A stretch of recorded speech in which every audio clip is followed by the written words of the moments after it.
Hi everybody, I hope you are doing good. Today in this video we are going to see how can we respond the question how are you? Coucou à tous, j'espère que vous allez bien. On se retrouve aujourd'hui pour une nouvelle vidéo YouTube. Et aujourd'hui, dans cette vidéo YouTube, on va voir comment on va pouvoir répondre à la question how are you? Comment allez-vous? Donc dans cette vidéo, on va voir en fait plusieurs façons en fonction des niveaux pour répondre à la question how are you? Parce qu'il y a énormément de réponses qu'on peut utiliser. Niveau débutant, niveau intermédiaire et niveau avancé. Donc aujourd'hui dans cette vidéo, voilà, qu'importe ton niveau, même si tu es débutant, intermédiaire ou avancé, et ben cette vidéo, elle va quand même te servir et du coup voilà, je vais t'apprendre plein de nouveaux mots de vocabulaire et plein de nouvelles façons de répondre à la question how are you? Donc, si tu es prêt pour cette vidéo et si toi aussi t'en as marre de répéter toujours les mêmes mots de base, I am good, I am great, I am fine, et que tu veux du coup changer et apprendre du vocabulaire, et bien cette vidéo elle est faite pour toi. Donc installe-toi correctement, prends bien ton cahier et ton stylo pour bien tout noter et c'est parti pour le début de la vidéo.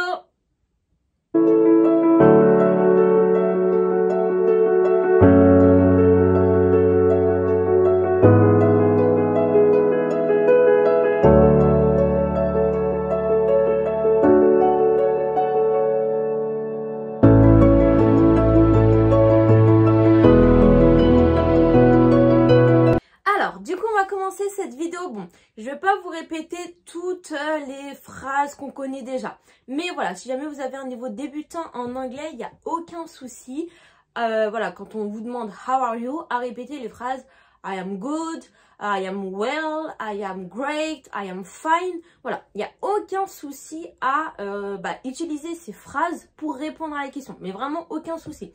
Donc voilà, si jamais vous avez un niveau de débutant et que vous connaissez pas encore beaucoup de vocabulaire, voilà, n'hésitez pas à répondre ça, il n'y a aucun souci. En plus là, vous avez 4 façons super faciles de répondre à la question.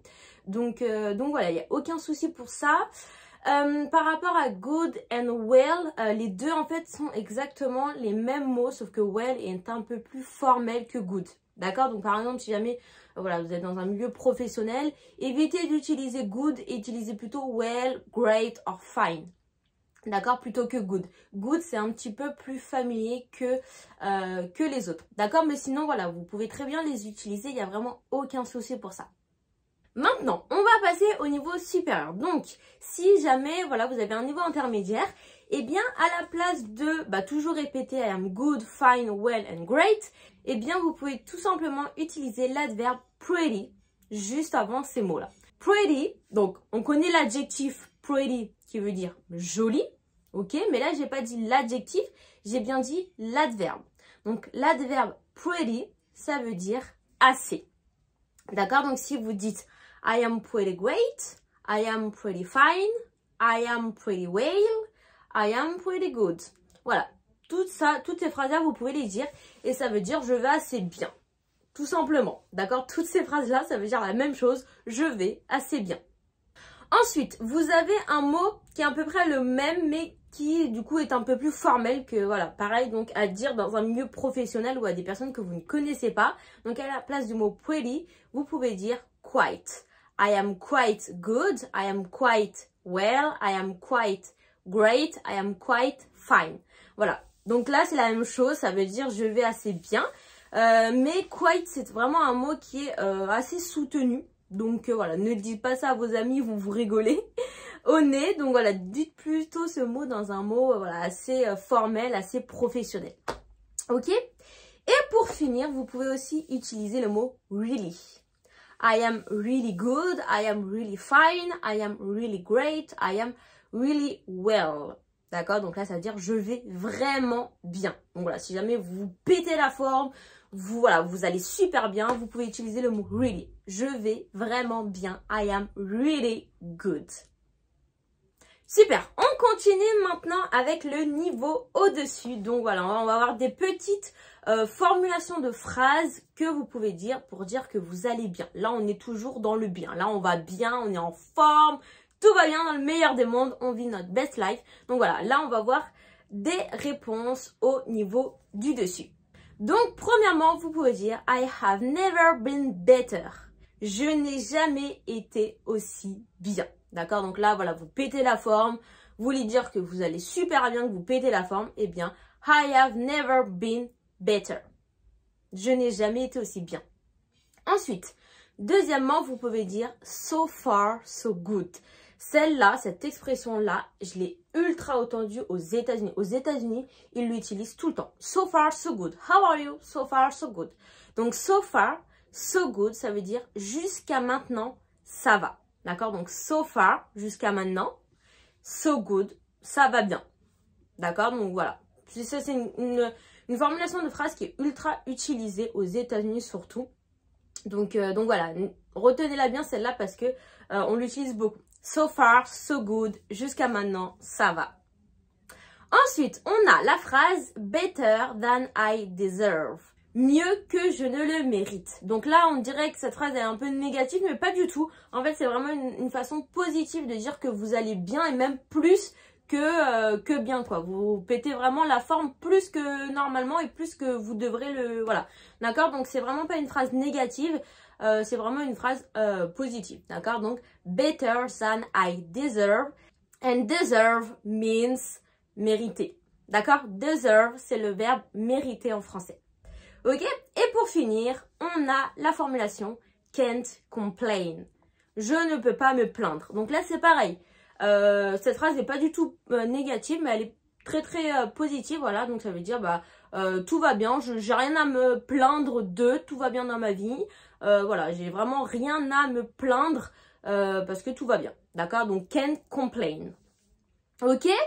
Et voilà du coup pour les 4 phrases pour dire que vous allez bien.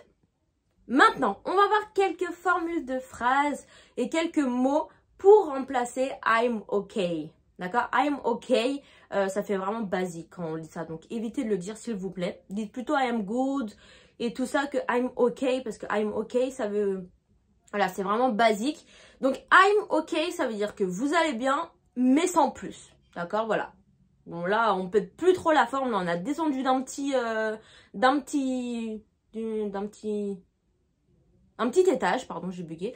Donc voilà, on a descendu d'un étage, on va bien, mais on pète pas non plus la forme de ouf. D'accord? Donc, à la place de dire I'm okay, vous pouvez dire I'm alright. D'accord? Donc, je veux dire la même chose. Je vais bien, mais sans plus. I'm alright. Vous pouvez dire aussi so-so. So-so, ça veut dire plus ou moins. Ça va plus ou moins bien. Voilà, so-so, plus ou moins. Ensuite, vous pouvez dire could be better ou à l'inverse could be worse. Donc, ça pourrait aller mieux ou ça pourrait être pire. D'accord? Donc, voilà, là, ça veut dire bah, toujours la même chose. Hein, que vous allez bien, mais que bah, vous pourrez aller mieux. Ou worse, bah, vous allez bien, mais voilà, vous pouvez aller moins bien, quoi. D'accord? Donc, could be better, could be worse. Ensuite, on a not too bad, pas trop mal. Not too bad. Ensuite, on a same old, same old. Donc là, same old, toujours en disant 2 fois. Ça veut dire que voilà, il n'y a rien qu'à changer, il n'y a rien de bien, de plus, quoi. C'est toujours la même chose, vous êtes toujours au même niveau, quoi. Same old, same old. Ensuite, vous pouvez également dire good enough. Assez bien. Good enough, assez bien. Voilà. Comment tu vas? How are you? Good enough. Assez bien, sans plus quoi, good enough. Et voilà du coup pour les petites réponses que vous pouvez utiliser si jamais vous allez bien, mais sans plus. Maintenant, on redescend d'un étage et là, cette fois-ci, vous n'allez pas bien. D'accord? Donc maintenant, on va voir les réponses que vous pouvez utiliser si jamais bah, ça va pas. Donc, les réponses négatives pour dire que bah, vous n'allez pas très bien. Parce que oui, des fois, ça arrive de ne pas aller bien. Donc, voilà, on va voir les phrases que vous pouvez utiliser pour ça. Donc, avant de donner votre réponse, vous pouvez dire la phrase « I'm not gonna lie » ou « I'm not going to lie » si vous ne voulez pas faire la contraction. Donc, on se rappelle que « gonna », c'est la contraction de « going to ».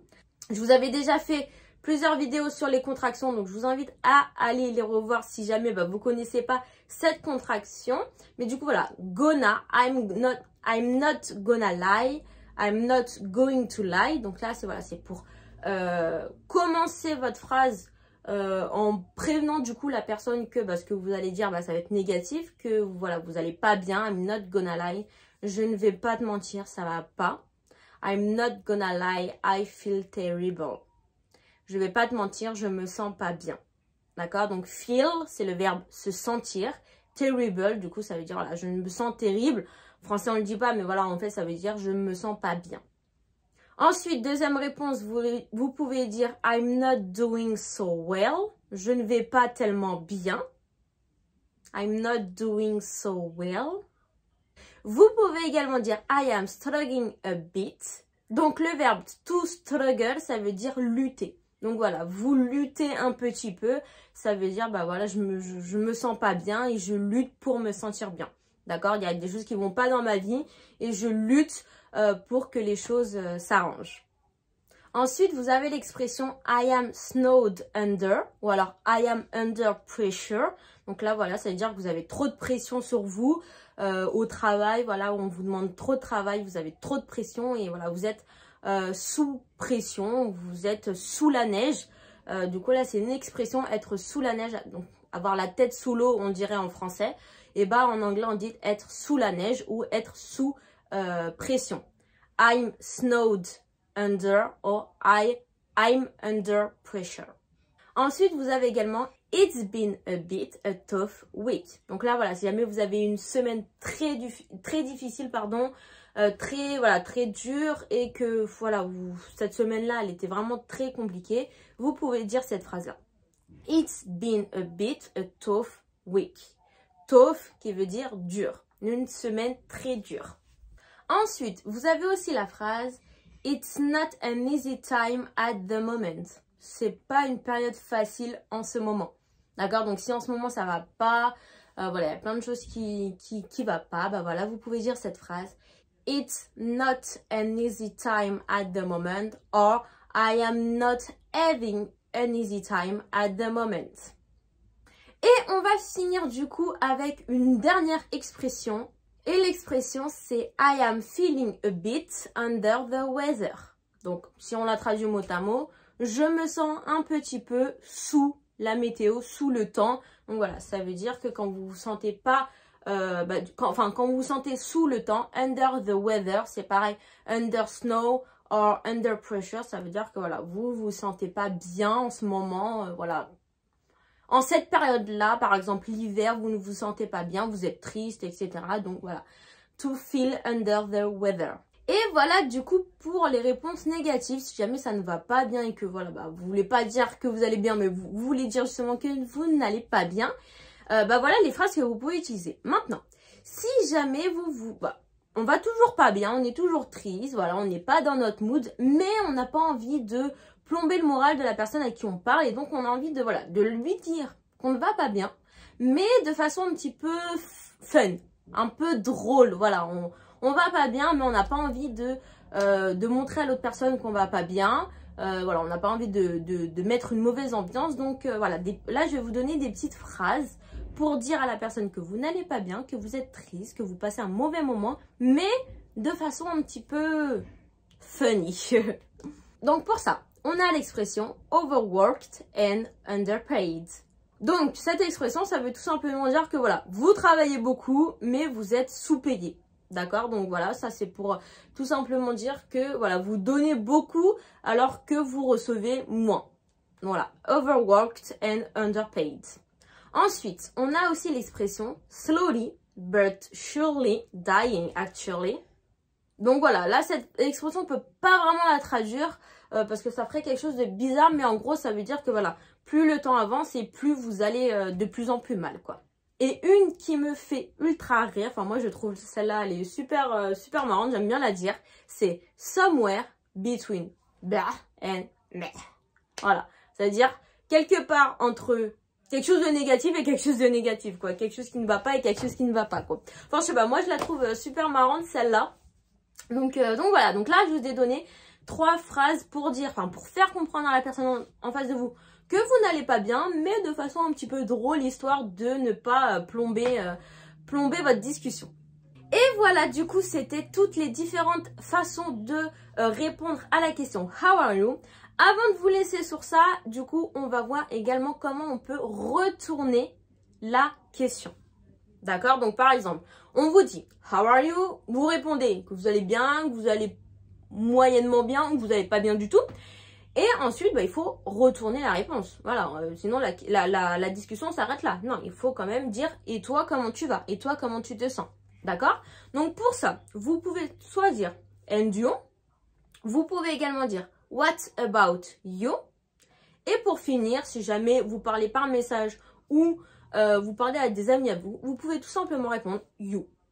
D'accord? Avec, du coup, j'ai mis entre guillemets un « U ». Pourquoi? Parce que souvent par message, plus on a de contractions, plus les Américains surtout et les Anglais adorent ça. Donc voilà, par message, des fois, comme on le voit dans les séries, ils envoient juste la lettre U qui veut dire you. Et toi, tout simplement. Ok? Donc, you uniquement à vos amis. And you, vous pouvez le dire à tout le monde. What about you? Ça, c'est plus formel, bien évidemment. Mais voilà, du coup, là, vous avez 3 façons de répondre, enfin, de relancer la discussion et de redemander. Mais après, vous pouvez très bien aussi répéter « How are you ?» Il n'y a aucun souci pour ça. Ok? Super. Et voilà, donc c'est terminé pour cette vidéo YouTube. J'espère que cette vidéo, elle vous a plu. Si jamais elle vous a plu, n'oubliez pas de vous abonner et de mettre un petit j'aime, ça me ferait énormément plaisir. Et voilà, si jamais vous avez des idées de vidéos YouTube que vous voulez que j'aborde, parce que voilà, là c'est vrai que voilà, je fais en fonction de moi, mais si jamais vous avez des idées, n'hésitez pas à me le mettre en commentaire, à me dire, bah voilà, qu'est-ce que vous aimeriez bien que je parle ou que je vous éclaircisse à propos de quelque chose, ou que je vous donne plus de vocabulaire pour parler de tel ou tel sujet. Voilà, n'hésitez pas à me le dire, vous me dites ça en commentaire. Et moi, je ferai des vidéos dessus. Et voilà, donc je vous laisse tranquille pour aujourd'hui. Notez bien du coup tous les mots qu'on a vus aujourd'hui, puisque voilà, c'est vraiment que des mots et des phrases et des formules qui sont vraiment ultra utilisées et que vous allez revoir si jamais vous partez aux États-Unis ou en Angleterre, ou si juste vous regardez des séries ou des films en anglais. Donc notez tout bien parce que ça va vous servir pour plus tard. Et voilà, donc sur ce, je vous laisse là. Notez tout bien dans votre cahier pour les relire et les apprendre pour plus tard. Et on se dit à la prochaine pour la prochaine vidéo YouTube. Bye bye!